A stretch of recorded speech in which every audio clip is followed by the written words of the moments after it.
Let's let that load up. L to the 1/4 power all over A. And instead of capital, we're 100 times as expensive as labor, i.e. the cost of 1 unit of K is equal to the cost of 100 units of L. Which of the methods outlined in C would be preferable? And it says to ignore the MPK and MPL implied by the equation. Okay, so I looking at just the solution here, how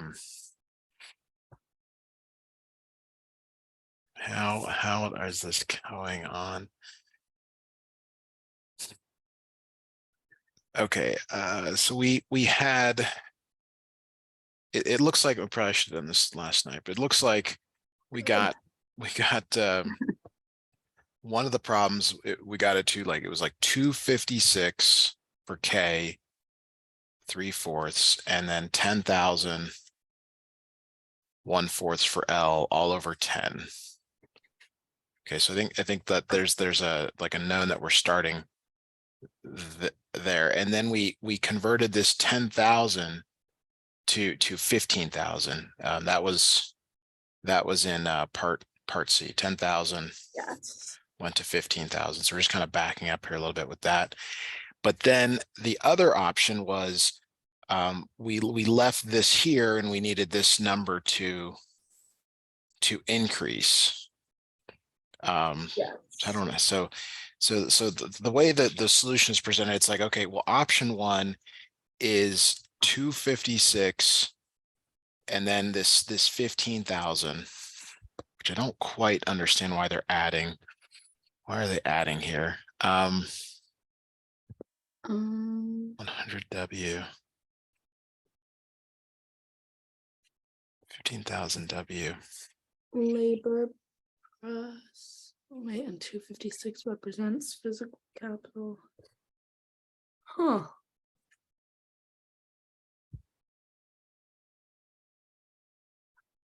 I'm just reading this here again.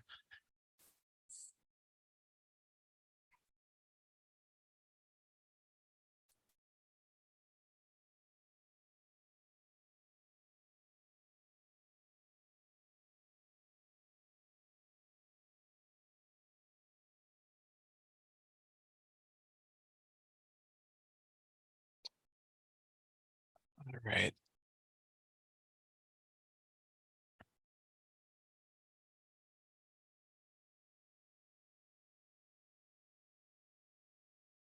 Okay, so the idea is that from option one in part C, the first thing that we ended up doing is calculating. We made this calculation, we'll say, but it was based on 256 and 10,000, or I'm sorry, 256 and 15,000. Okay, it ended up being that. So then option two, what option two was, it was saying go back to the 10,000 and then recalculate what this L is, or K is, sorry. So K and L. So it's saying in option two, it was saying L stays at 10,000 and you end up calculating it to be 293.17. Got it. Okay. And so now they're saying that's where this now we're dealing with the 100 times as expensive as labor. K equals the cost of 100 units of L. So if you think of like this is K and this is L, K and L, and they're saying that K is 100 units of L. So we'd have to multiply the K by like 100 and the wage. Yes. And then you get a number over here on the right, which ends up being 40,600 L. They use a slightly different letter than I'm suggesting here, but it's the same process. And you're just looking to see, well, which one is lower. better? Yeah, lower in this case. Got it. So it would be option two then. Yes. Okay. I would probably want to ask because I don't really know why it is that we're adding them. Okay. That might be something to ask. But that is everything for that Okay. one there. Sounds good. So let's move on to exercise 4. Exercise 4, part A. All right, suppose the production function for the economy is the Cobb-Douglas production function. So we've seen this a bunch now. Can be interpreted as a multiplier due to unobserved factors, not directly measured factor production. Okay, maybe there's some like differences here in these words, but it's still the Cobb-Douglas function. We know that it has. Where Go ahead. it adds up to 1. Yes. So the returns of scale again is if you want to, you're putting these values in for K and L. So it's A, CK to the power of alpha, CL to the power of 1 minus alpha. And you end up showing that this becomes A or C times A, K to the alpha, L to the 1 minus alpha. And this is your original function Y. And so that's why it's constant returns to scale. Cool. This is really similar to like the first couple. It's almost like you're getting like a bunch of these that have been on previous exams. They're just giving you like variations on the problems. Okay. That's good.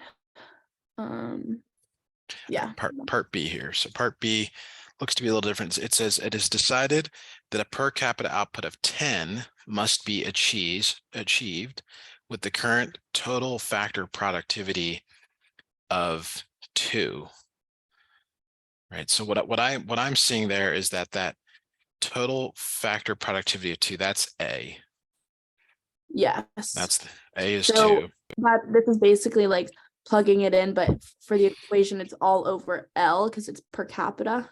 Yes, and they're saying K over L is 10, and you have to like produce that. You have to take Y and divide it by L. Well, is Y over L 10? Because it's output. K over L is the per capita output of 10. Got it. I believe. No, I'm sorry. That's not right. You're right. It's Y over L. Okay. Yes. Output is Y over L. So I guess this is a little variation. In the previous problem, it was given as K over L, but there was some different wording there. Got it. Okay.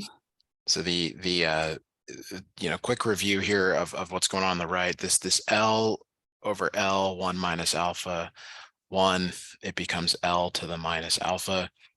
So it ends up being K or A K alpha over L alpha, which is K over L to the alpha. Yes. And so this is where we would just plug in. Yes. So 10 equals 2, K over L to the 0.3 power. And then you solve for K over L. So you divide by 2, that gets you the 5. You undo the power of 0.3. So 5 to the 1 over 0.3. Yes. And you get some value for that. Cool. Yeah. Okay, that makes sense. Okay, part C.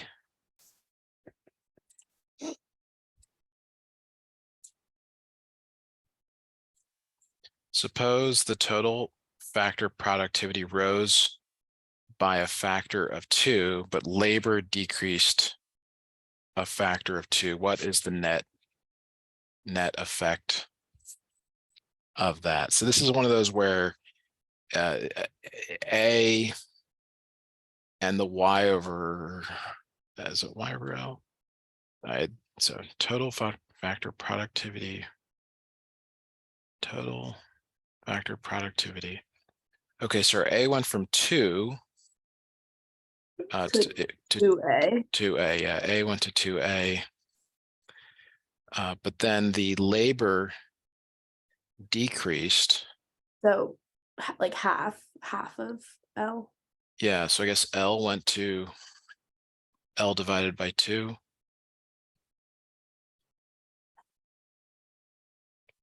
Okay, and then you carry out the same calculation. So it's Y over L equals A K over L to the alpha, but then we substitute in 2A. And would we just put a half in front of the like? so I would do this in pieces here. The so the if we break apart the exponents here, it's K to the alpha over L to the alpha, and that becomes K to the alpha L to the minus alpha. And this is where you can apply the 1/2. yeah, so we end up writing Y over L equals 2A instead of A. K remains the same, and then 1 over 2L to the minus alpha. All right, so then this is a little bit of an oddness with the exponent. I don't know how comfortable you are with that, but you're applying, it becomes 1/2 to the negative alpha, which becomes 2 to the alpha, because you flip the inside, and then you can write as L to the minus alpha or 1 over L to the alpha. And so there's a 2A K to the alpha, 2 to the alpha, and then 1 over L to the alpha. So you can just clean this up a little bit. The 2's pair together, 1 plus alpha, A K to the alpha over L to the alpha, and then you can rewrite it with 1 alpha exponent if you want. But what you're trying to show is that this is the different part. Got it. So right here, that's the like what it changes by. yes. So in a lot of these problems, you're just manipulating algebraically to show what this new constant is. Got it. Okay. And I think that's everything for C. I think so. All right, so exercise 5.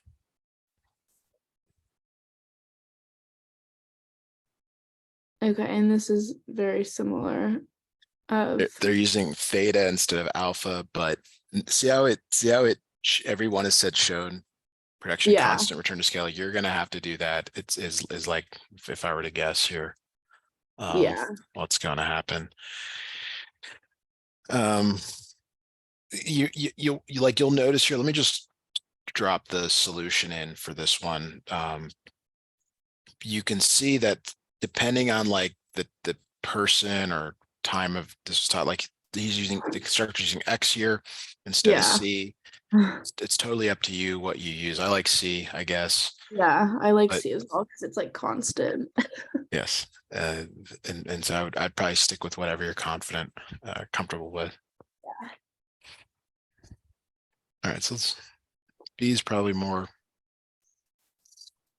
work here. So let's say, suppose that an economist estimated how much is the rental rate of capital R theta A and the wages given to the workers. Suppose all so this is different. This is very different. We haven't seen anything like this yet. Yeah. Before. What it actually is a derivative with respect to K, which is kind of interesting. And then the W is the derivative with respect to L. Yeah.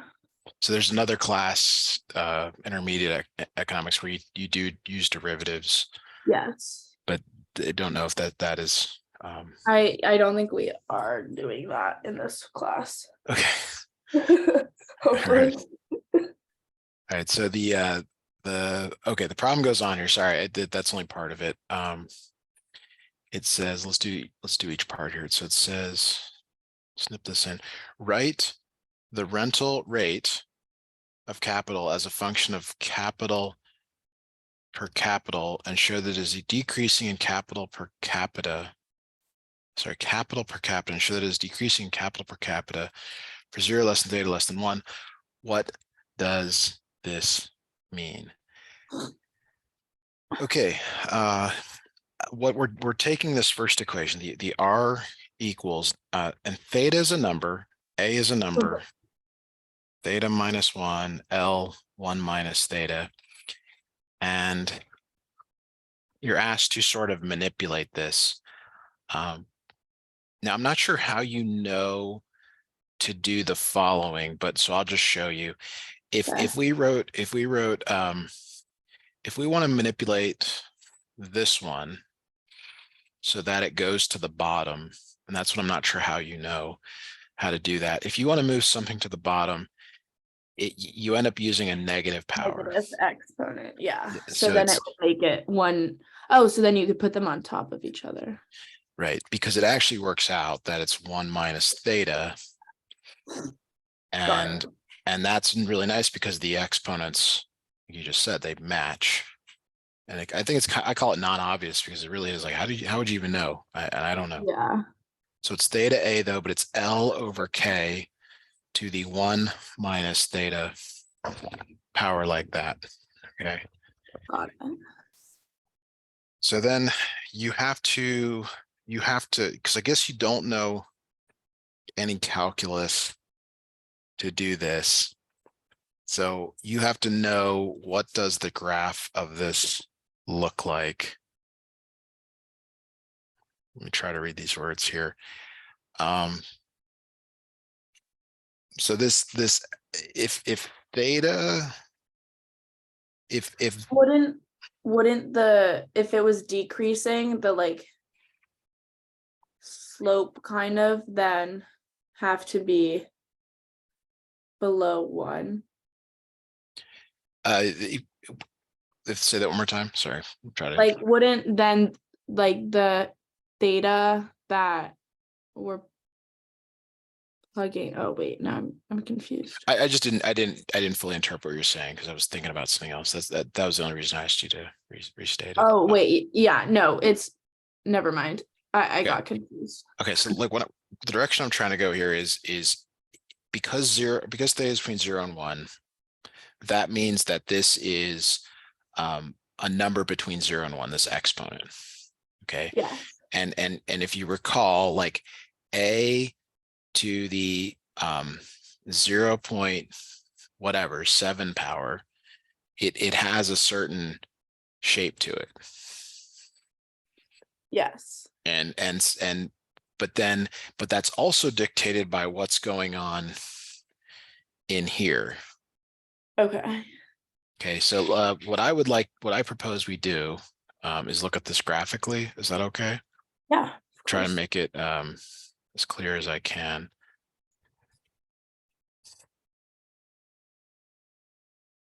All right, let me.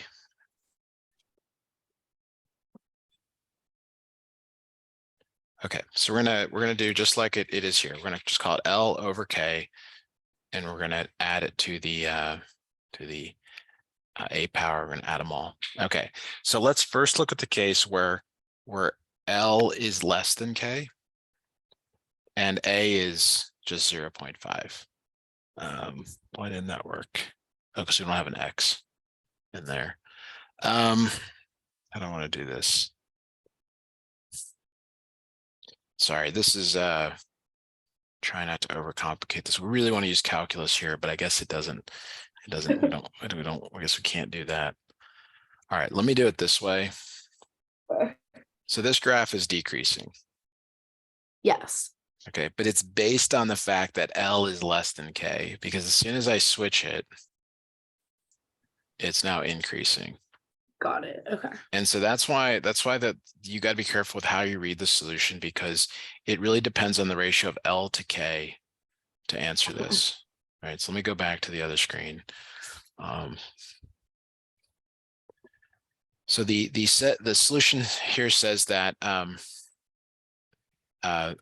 R is decreasing. Mhm. R is decreasing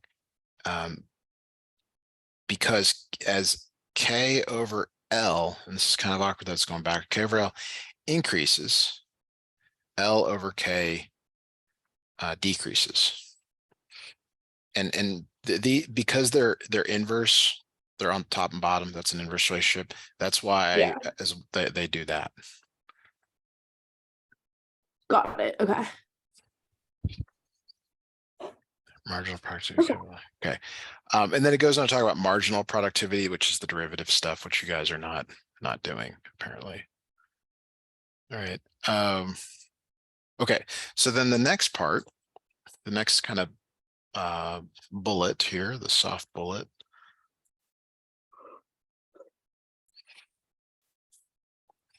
is the other one. It's this other equation that we have right here. The W equals 1 minus theta AKL theta L minus theta.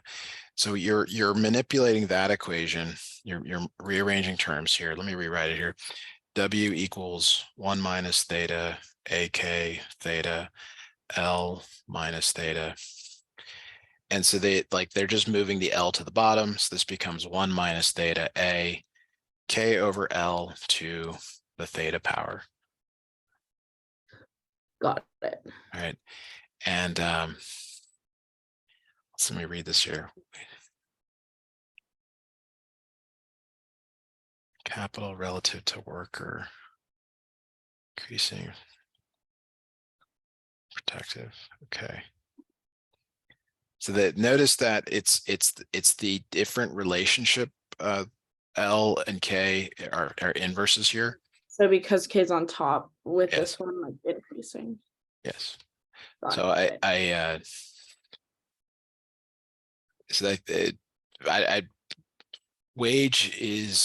the wage is increasing in capital per capita. I guess I don't fully understand that. Increasing capital. Okay, that's the capital per capita. That's the K over L, I guess. Yes. Okay.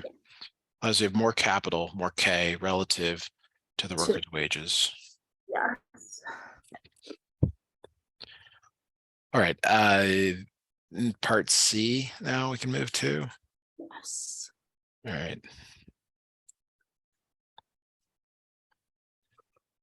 All right. Obtain the capital income share portion of output distributed to capital and prove that it is equal to theta. So somehow, somewhere in your notes, you were told that this is R times K over Y. You won't go with that. Yeah, I was gonna ask, maybe go double check that, but and we're going back to the original. We're going back to the original R, which was theta A K theta minus 1 L1 minus theta. That's R. And then the K is is literally a K. And then the Y is the original Cobb-Douglas theta K theta L1 minus theta. All right, so the rest of this is just some manipulation here of the let me just double check that minus 1 was okay. All right, how does this equal? No, I'm sorry, there's this is A on the bottom. I apologize. That's A. Okay. All right, so the in the numerator here you've got this K and this K right here. That produces K to the theta. And then the rest of it you'll just see comes down and everything starts canceling. So you have A theta, L1 minus theta, K to the theta, L to the 1 minus theta, and everything just cancels. Okay. And that becomes and then you're left with theta. Yes. Whenever you see a prove problem, make sure it actually does somehow work out to that. Meaning, like, even if you have to make something up, at least get it to where it's kind of there. All right, excuse me. Part D is obtain the labor income share. So again, that's a known formula somehow in this world, and it's given here as W times L. Over W, Y. yeah, so it's really similar. It's just using the other one. So W was 1 minus theta, A, K theta, L minus theta, and then that's times the L over A, K theta, L1 minus theta. And so just much like the previous one here, the only one we have to manipulate is, do you see how you're gonna have the K to the theta, A over A? It's this one right here, these two, that becomes Yeah. L to the 1 minus theta, and then everything else is the same on the top and bottom, and you get a bunch of cancellations here again. Oh, okay. But does the L need to be distributed to the? Just there, these are all multiplying, so you just to the one that's matching it. It's Okay, but it doesn't have to be like ALKL. so it's when you think of 4 times 5 times 6, you either multiply the 5 and the 6 or the 5, 6 and the 4. Like you don't multiply both of them. Got it. So That, okay, got it. So it's not like in parentheses, like a you're not adding and subtracting inside here. So no. Okay, makes sense.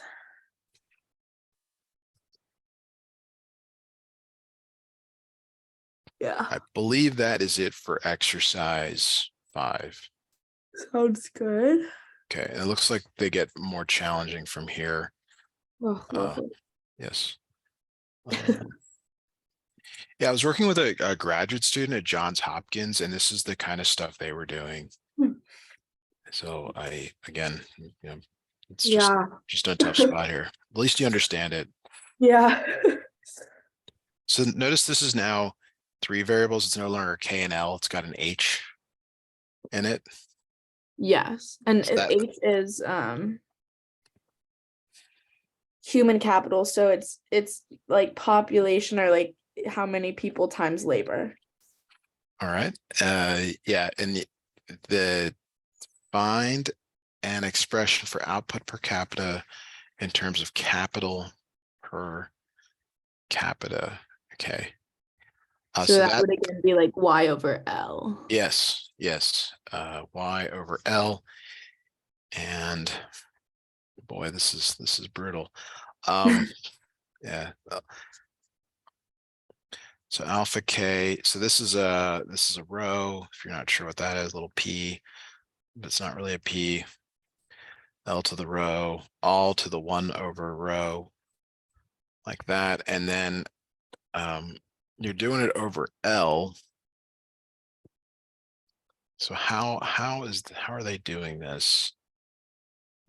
Because they're manipulating these equations, and there's sometimes it's unclear what they're doing. Yeah. All right, so this is the next step here. So this L,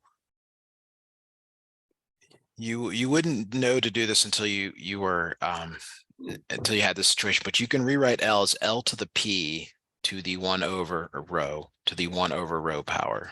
And the reason is because when you have an exponential exponent, you multiply them and they cancel.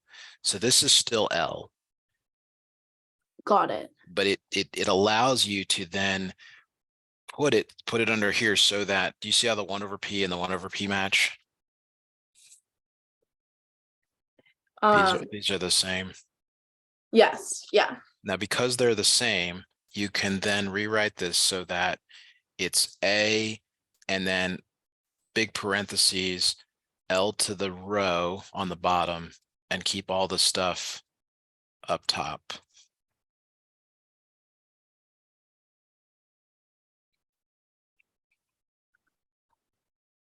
Got it. Because when you take that, yes, understood. Okay. Okay, great. Now, you just combine things that you can combine. So like this L goes with this one over here on the right, and you Yeah. can see that they cancel. That's all. But you have to also distribute it to the one on the left, kind of. So it becomes alpha, and let me write it out here in case you want to. AP over.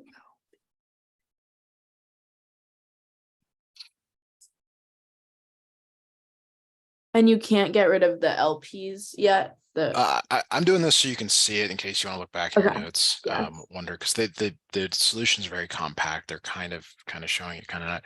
So the one on the right becomes alpha, and then so there's one there. So K over L to the row plus 1 minus alpha, like that. And then this is all to the 1 over rho power A on the outside, like that. Okay. I'm not sure why we are doing all this, probably because we're going to evaluate it in the next problem. Yeah. So this is maybe leading to that. Any questions on that here? Let me double check. Sorry, my notation's really bad. These P's are all rows. Yeah. Guess I haven't No, done them. that all makes sense. That I understand. All right, and then part B gives you an if alpha, if rho, if A equals 2.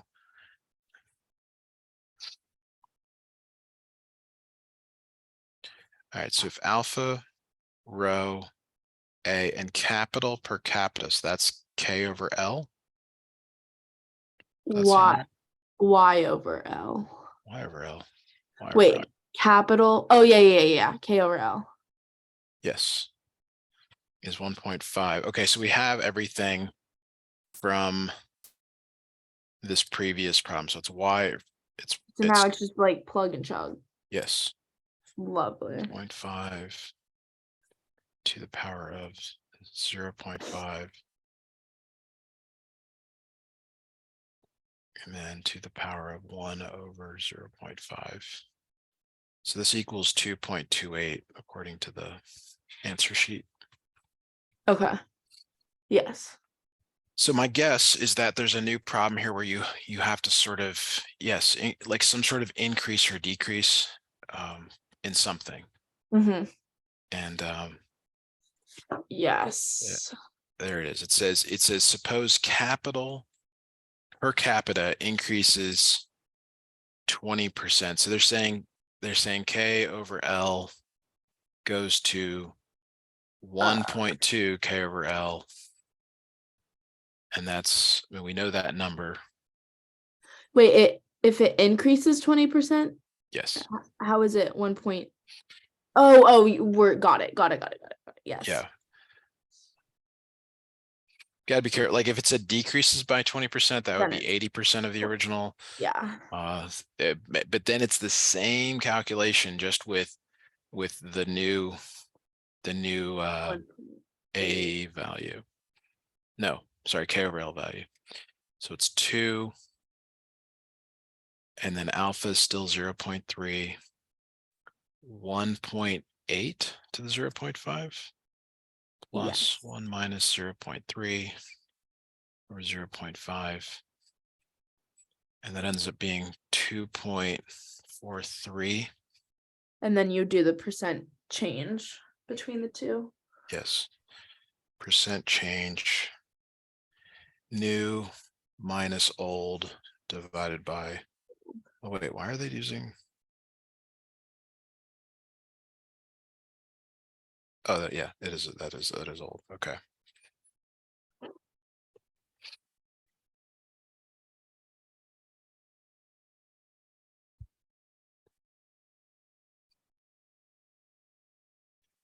And the magnitude of these numbers matters. This ends up being 0.066 or 6.6%. And you're supposed to sit there and say, well, wait, didn't I increase it by 20%? And you only got back a 6.6% return. Got it. And it says here, it says, this is because it has decreasing marginal returns to capital. In other words, you don't get the full. Yeah. If it was constant, it would be 20% back, and if it was Yes. increasing, then more. Got it. Yes.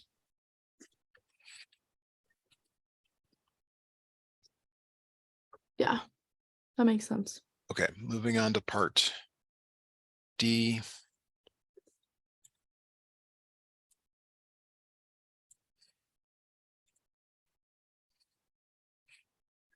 All right, if the government wants to achieve a 10% increase in output per capita, so that's the Y over L, Yeah. is that right?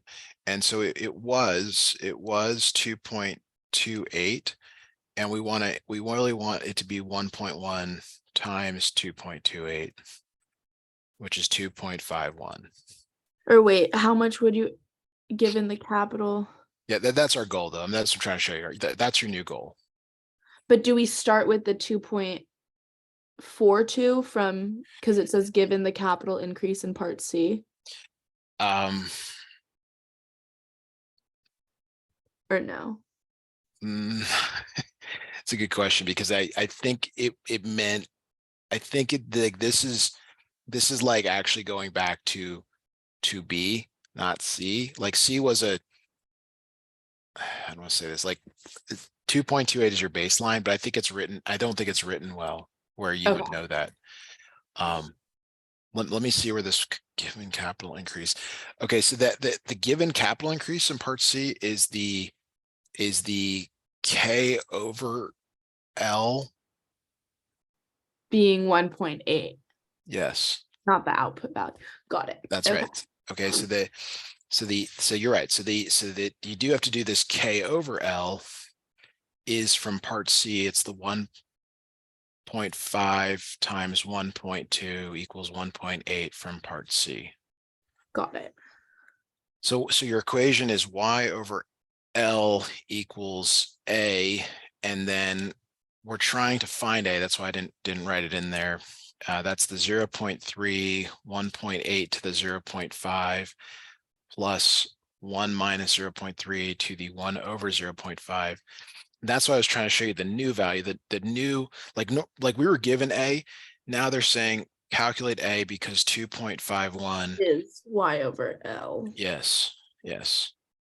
Okay, and that's it's just dividing that number, solve for A kind of thing. Got it. All right, and then that ends up being 2.07. That's only part of it though. How much would have to increase total factor per? Okay, so that is the new A, but that's not how much to increase the new A. Okay. So And then it would be like the percentage change. Yeah. yeah, and I don't know how you know that, because I would almost think it just be, it goes up by 0.07, but I guess in this world you always deal in percents. Yeah. So that is Okay. 3.5%. Perfect. Now, my recommendation, we're not, I don't, do you think we're done or anything, but this, I had a physics professor once tell me that, physics is not a spectator sport. Same with econ here. Like if you haven't gone through some of these on your own, you Yeah. really would benefit greatly from trying them, fresh slate, not Yes. looking at the notes, seeing where you go wrong. That's why the video is there, so you can actually do that, pause the video and try it, things Yeah. like that. All right, where should we go from here? So the next thing also in the like PDFs I sent over. Oh, that's lovely. Questions for students ISFP. Okay. And there's the solution and the no solution document. All right. Got them open here and loading them up. Financial market and fiscal policy.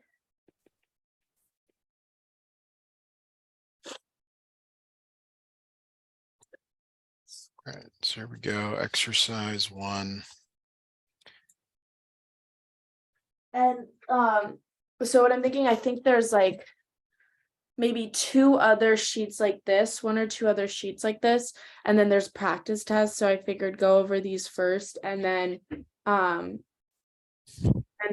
the practice tests to see like I figured I should learn the things before.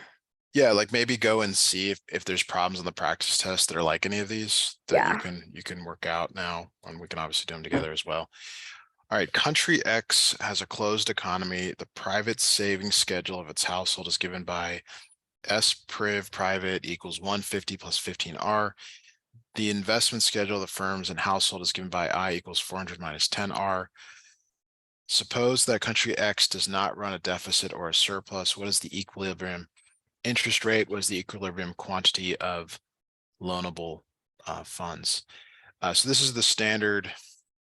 You're finding the intersection of the two Supply. curves. Yeah. Yes. Okay, so and I guess that's I. So we just set them equal. Equal to each other. Right. End up solving for R. 150. R equals, doesn't seem right. 25R. R equals 6. Okay. And then you go back to one equation or the other, and 400 minus 10 times 6 is 340. There is this oddness that R is not expressed as an interest, or it is Yeah. 6 means 6% here. That's kind of an oddity. It says that there. Yeah. You've seen that probably a bunch of times. That's you know, that point here. You might be given some graphs, not sure. Yeah. Okay, but that's all pretty standard, so that makes Okay, sense. moving on to part B.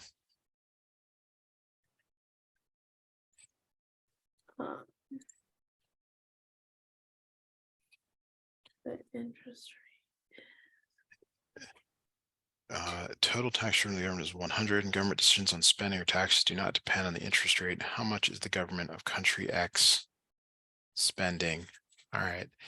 So it says the national savings is divided among the public and the private sector. rate. Yes. And we don't know the public, but we know the private because of the previous problem. With the 250 thing. Yeah, so the public plus the 250 plus 15R, and then the national, how do we know that back here? The investment schedule of the firms and household is given by that. So there's some, I guess there's some knowledge that this means Investment equals national savings, I believe. yes, and that's you have to jump to that conclusion there.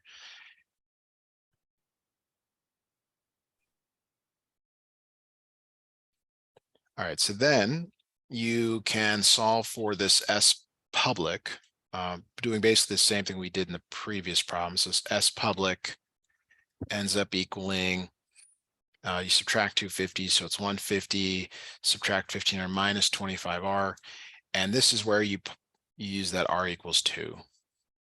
Minus, yes. So 150 minus 25 times 2, and that's 100. I'm not sure what the units are of that, but that is what it says Wait, here. how do we get to 20? Maybe I'm just like not seeing this. Oh, because got it. I just did not see it. 25 times 2, and so that equals 100. And I guess that's what it's supposed to equal, because it says here the total tax revenue of the government is 100. And so if the public savings equal 100.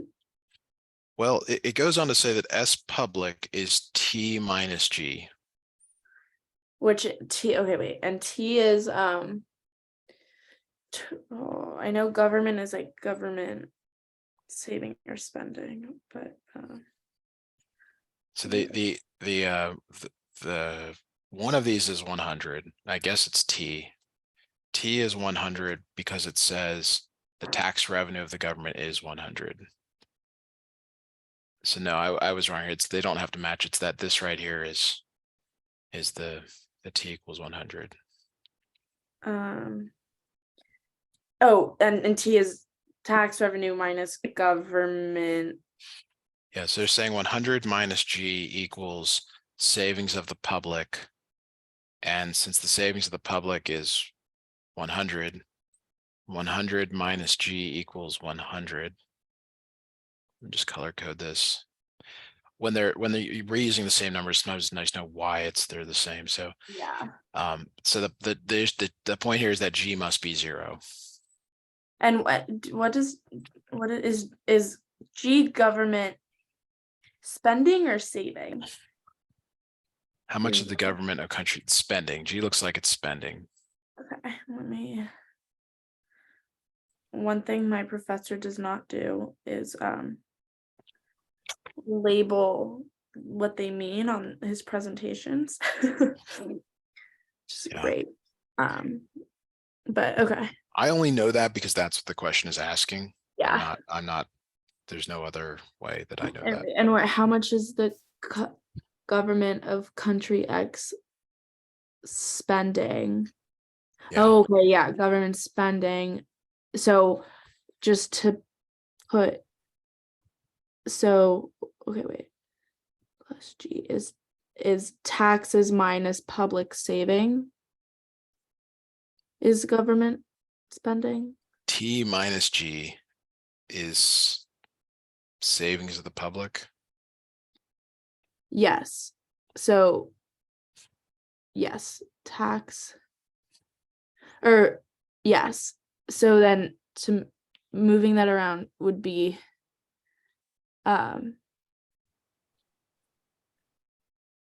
T minus public saving is equal to government spending.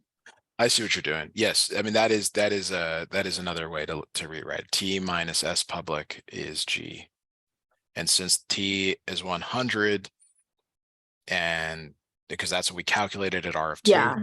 So like notice like if R were 1%, I know it doesn't ask for if R were 1%, the sorry 3% would be a better example. 3%. That means the savings of the public would be 75. And then it'd be 100 minus 75. The government would be spending now 25. So how like conceptually then does that like I don't understand how like tax something and public savings I'll be be as direct as I can be here. Like that's outside the scope of this class for what I understand you're supposed to do, and that's more of a political, like all the stuff you're seeing in the world, like right now, like why are banks closing and why is the market so bad, and all these other things. Like I wish I knew the answers to those. I'm just that is okay. I'm trying to play the game the best I can here, and I'm struggling right now. My 401ks. You probably talk to your mom and dad. 401k, everyone's down. Yes. Real estate's up kind of, but nobody's buying right now. It's like what's I don't know. It's crazy. These are like theoretical exercises because in the real world, there's stuff going on that we don't even probably see. So yes, keep your head down, get through school, get out there. Fine. All right. Well, that is it for us for